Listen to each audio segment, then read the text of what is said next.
സദൃശവാക്യങ്ങൾ അധ്യായം 20 വാക്യം 6. മിക്ക മനുഷ്യരും തങ്ങളോട് ദയാലുവായ ഒരുത്തനെ കാണും, എന്നാൽ വിശ്വസ്തനായ ഒരുത്തനെ ആർ കണ്ടെത്തും? ഒരു പരിചയവുമില്ലാത്ത ഒരു വ്യക്തി വഴിയരികിൽ നിസ്സഹായനായി കിടക്കുന്നത് കണ്ടാൽ എത്ര പേർക്ക് അയാളോട് സഹതാപം തോന്നും?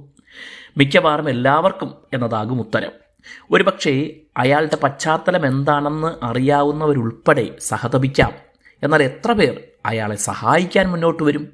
ചെറിയ സഹായങ്ങൾ ഒരുപക്ഷെ കുറച്ചു പേർ നൽകിയെന്നിരിക്കും. എന്നാൽ അയാളുടെ ജീവിതത്തെ പച്ചപ്പണിയിക്കുന്ന കാര്യമായ രീതിയിൽ കൈപിടിച്ചുയർത്തുന്ന എത്ര പേർ ഉണ്ടാവും? അപൂർവങ്ങളിൽ അപൂർവം പേർ എന്നതാണ് സത്യം. ഇതാണ് ഇവിടെ പറയുന്നത്. മനുഷ്യരിൽ ഭൂരിഭാഗവും ദയാലുക്കളാണ്, എന്നാൽ വിശ്വസ്തർ അപൂർവമാണ്. നമുക്ക് ദയാലുക്കളെങ്കിലും ആയിരുന്നേ തീരൂ. മനസ്സലിയാൻ കഴിയുന്നില്ലെങ്കിൽ കഠിനമായ മനസ്സാണ് നമ്മുടേത്.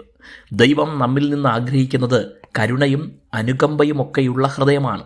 നമ്മുടെ സാഹചര്യങ്ങൾ ഒരുപക്ഷെ പലരെയും സഹായിക്കാൻ ആഗ്രഹമുണ്ടെങ്കിലും അതിനനുവദിക്കാത്ത വിധം മോശമായിരിക്കാം. എന്നിരുന്നാലും ചെറിയ നിലയിലെങ്കിലും കഴിയുന്ന സഹായങ്ങൾ നൽകാൻ കഴിയുന്ന വേളകളിൽ അതിന് മടിക്കരുത്. ഒരുപക്ഷെ ജീവിത കാലയളവിൽ ഒരു വ്യക്തിയെ താഴ്ചയിൽ നിന്ന് കൈപിടിച്ചുയർത്താൻ കഴിയുന്ന പക്ഷം ഒരു കുടുംബത്തിൻ്റെയും അവരുടെ തലമുറയുടെയും അവസ്ഥകൾക്കാണ് നാം മാറ്റം വരുത്തുന്നത്. ജീവിതം അതിനുവേണ്ടി തന്നെ മാറ്റിവെച്ചവരുമായി താരതമ്യം ചെയ്താൽ നാം ചെയ്യുന്നത് ചെറിയ കാര്യമാണെന്ന് തോന്നുമെങ്കിലും അതുപോലും ഒരുപക്ഷെ ഉണ്ടാക്കാൻ പോകുന്ന മാറ്റം വലുതാണ് എന്ന് ചിന്തിക്കണം. ദൈവകരങ്ങളിൽ വിശ്വസ്തരായിരിക്കുന്നവരെ കൊണ്ട് ഏത് വിധത്തിൽ ദൈവം ചരിത്രത്തെ മാറ്റിമറിക്കുമെന്ന് ആർക്കും മുൻകൂട്ടി കാണാനാവില്ല.